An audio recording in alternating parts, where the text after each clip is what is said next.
ang taga CIT, Cebu Institute of Technology University, CIT University mga higala, ha? O niyan yung mga higayon na ato karong pabinahon. Okay, salamat. Ato karong pabinahon mga higala ang Dean sa College of Management, Business and Accountancy. Wala mga higala si Dr. Alexander Delantar. Dr. Delantar, may hapon ka ni mo, Dok. Mayong hapon ka na mo diha, Sir Alvin. Salamat kay Doc, no? Nga nagkadunggan at pero itong signal siya mong donggan na, Doc. Okay kayong signal ko. Salamat kayo. Doc, ano ta sa mga importante kay informasyon nga itong ikapadangat sa mga tigpaminawan karon na ang yan yun mo ari mo sa CIT University magpa-enroll. Sa 2016, magsugod ang implementasyon sa senior high school o ang nakatapos sa grade 10 katong mga nagkaduwar unta sa high school sa pre-K-12 regime dili musod sa college. Gusto ba kayo, Doktor? That is correct, Sir Alvin. Ang nakahuman sa junior high school o grade 10 sa miaging Marso karong tuiga adto sila mosulod sa senior high school o grade 11 o dili sa college. Okay. Samtang gihapon nagpadayon kita sa pagpanawat og mga enrollee para sa senior high school para sa academic stand sa STEM, ABM o CAS leading to courses, college courses in engineering, IT, business, management, accounting, nursing, humanities, and education. Affordable kaayo ang atong tuition, Sir Alvin.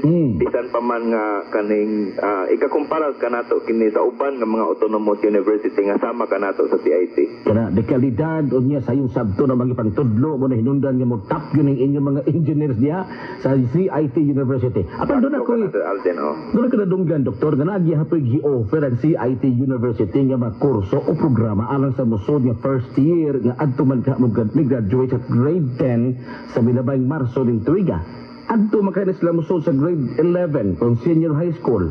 Tinuod ka na, Sir Alvin, bisan pa man nga ang mitapos sa grade 10 at tumusulod sa grade 11 kung senior high school, adunay mga estudyante nga gitugutan o kinahanglan nga ma-enroll sa college o dili sa senior high school. Mao kini sila ang musunod. Katong nagsugod na o first year sa college o nakaundang, katong migraduar sa high school sa pre-K-12 regime o wala dayon musulod sa college human sa ilang paggraduar. Okay. O katong mga nakatapos sa grade 12 ikan sa mga eskwelahan nga naguna-una og tanyag sa senior high school katong mga experimental nga K-12, Sir Alvin. Apan sa man ay mahitabo kung kadtong wa dayod musod sa college o miundang makahinuon.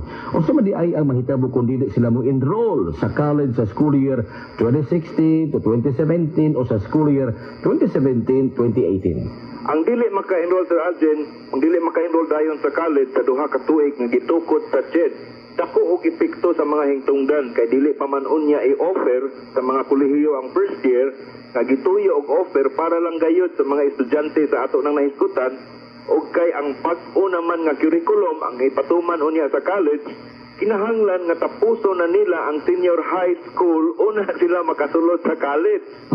Sa bahin sa CIT University karon lamang school year 2016 to 2017 nga mudawat kita og first year sa mga grupo nga atong nahisgutan na. Akong usbon si Alvin, ha? Okay, katong nakasugod na og first year sa college og miundang og katong migraduar sa high school sa pre-K-12 regime og wala dayon mosulod sa college human sa ilang paggraduar. Importante kini, Sir Alvin, ang school year 2016-2017 mauna ang katapusang higayon nga gihatag sa CIT nga lugway sa wala pa maka-enroll sa college og kadtong mga first year college students nga miundang pag-eskwela. Kung dili kini nila mapahimutan kining higayon nga atong gihatag kanila, kinahanglan na nga tapuso nila ang senior high school. Balik doon na katuig, Sir Alvin, aron makasunod sila sa college. Uy, kanindot sa CIT University, murag ginihatag siguro ni mga panahon para makaakatar atong mga tao o mga estudyante nga atong gipaghisgutan sa unahan ang ilang mga problema. Aron dili sila naglibog, gibalik sa CIT University, maka-appeal o maka-enroll gyapon mo sa nasgutan Dr. Delantar.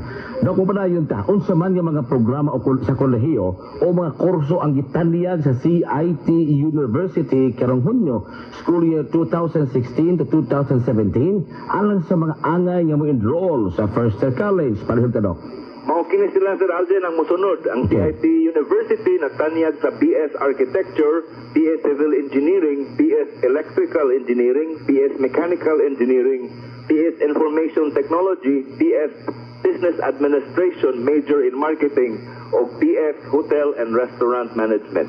Okay, so mao to mga kursuha mga igala. Bakit niya ako balik ko na? BS Architecture, BS Civil Engineering, BS Electrical Engineering, BS Mechanical Engineering, BS Information Technology, BS Business Administration, major in marketing, o BS Hotel and Restaurant Management. Nang karon, unsa may buhaton so sa ka-estudyante kung gusto siya nga mo enroll sa programa bin kurso nga wa gi-offer sa CIT University apan gusto gud silang mo enroll sa CIT. Ang ilang buhaton ani nila, Sir Alden, mo enroll sila sa kamayong-mayong o dool nga kurso o related program sa gusto niyang kuhaon. O mudugang lang unya sila og kuha sa pipila ka mga subject. Niining pagiha bukti sa mabung dugang nga pagtungha sa college, mas malik-on ang iyahang educational credentials ini-graduate niya sa college. Kaya mahog naman sa double major, Sir Alden. Correct, oo. It will be making an opportunity out of a very trying situation. Sus, pahibod sa din ninyo mga higala, labi na sa mga ginikanan na paminaw karon o kato mga niundang na skolehiyon, na undang baho makatiwas, ha? Gipang ipasabot na ni Dr. Durantar, yung nabati, dili madugay, o dili duya mga higala. Pahibod sa kini, kay ang CIT University naglantaw sa inyong kaugmaon, wa ni kayo, so daras curriculum na nabiyan tong uban.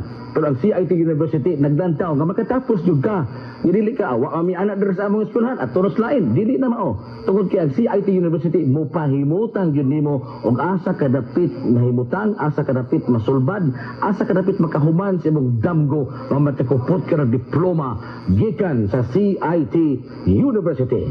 Congratulations, Doktor. So nagkapay ikadugang hangyo o sa mga naminaw karon nagsugod na tong enrollment ini. Go ahead, Doktor.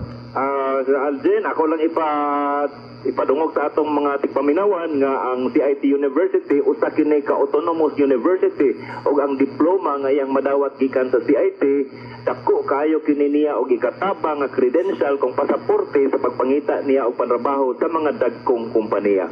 Salamat kay Dr. Alexander Durantar. Maghapon ka rin. Sige mo tayo mo Dok, ha? Kaya hinabi sa namo amo ang tigsweldo dere si Ma'am Rowela Ors.